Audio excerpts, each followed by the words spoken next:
Sunday ho ya Monday, rose khao one day. It was very common to see this on TV back in the 2000s, and even today it evokes a sense of nostalgia. These ads featured various celebrities endorsing the benefits of eggs in our daily diets. The man behind the campaign was Dr. B.V. Rao, who revolutionized India's poultry industry. He's also the founder of Venky's, so chances are that you have eaten some of his products. But if your instincts tell you कि आज के time पे ऐसी ad को ज़्यादा publicity नहीं मिलेगी, you're absolutely right. Because in the last few years, there's been an obvious rise in veg versus non-veg politics, thanks to the saffron government. But let's keep that on the side and focus on the senseless stigma that Indians have against eggs. Here are just a few examples of how eggs are targeted in government schools, which sabotages the nutritional needs of children. It is a repetitive pattern of how dharmification of food is negatively affecting school kids, because eggs somehow hurt our religious sentiments. Now, why am I favoring the egg so much? It's because the staple Indian diet of dal, roti and sabzi, which may sound very wholesome to you, scientific studies have repeatedly highlighted that this diet is very high on fats and carbs, and it is very low on protein and micros. So when we talk of welfare food in government schools funded by our taxes, usme eggs ko include karna is one of the best things for these children. Now, of course, there's the counter argument for using alternative sources of protein like soya and paneer.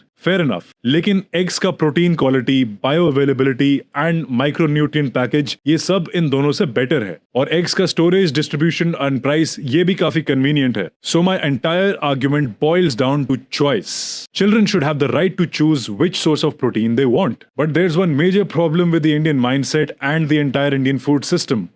तो एक में तो मासूम जान है जिसको मुर्गी थोड़ा गर्म करेगी तो उससे बच्चा निकलेगा। तो एक ऐसा बच्चा जिसने अपनी माँ का चेहरा नहीं देखा, सूरज की रोशनी देखी, उसको मार के खा गए। अंडा शाकाहारी हो सकता है? अरे भाई, अंडे को ना छेड़ा जाए तो उसके अंदर से अपने आप एक मुर्गी का बच्चा पैदा होता है, क्यों?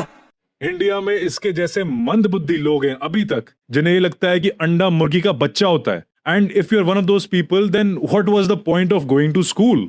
The eggs you eat are unfertilized, hence no embryo and no chick. ये कब समझ आएगा सबको? Secondly, India's food classification has further added to this confusion. India and Bangladesh are the only two countries which use the veg-non-veg binary, whereas the rest of the world classifies food in a multifaceted way. Scientifically, eggs are put in the same category as milk and honey. That is what the global consensus says about animal extracted products, which are separate from animal meat. That means eggs are vegetarian friendly. और धार्मिक लोगों को तो दूध और शहद use करने के साथ साथ वेस्ट भी करना आता है। जिन एनिमल प्रोडक्ट्स को ये वेजिटेरियन मानते हैं, अंडा भी उसी कैटेगरी में आता है। So my conclusion here is simple, that if religious sentiments cannot be reasoned with logic, then they shouldn't be the basis of deciding of what's right and what's wrong.